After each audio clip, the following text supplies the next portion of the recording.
nettali bi mi ngi bàyyikoo ci sëriñ bi mel ne soxna Faat Ja la ko waxoon ne ko woon bu ngeen àggatee ci guddi ajuma na ngeen jàng fatiha benn yoon julli ci yonente bi sallallahu alayhi wa sallam benn yoon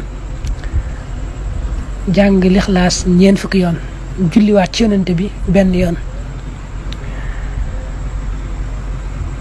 daal di wax ne jàngal naa ko mboolem jullit yi jiitu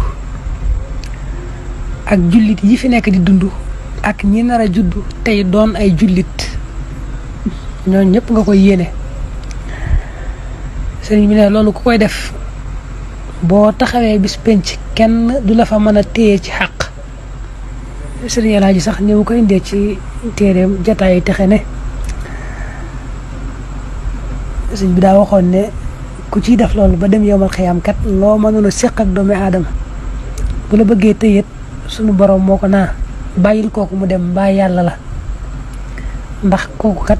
daa farlu woon bay may ñi mu nekkal di yóbbante ñi fi bàyyi ko di batale ñi dikkagul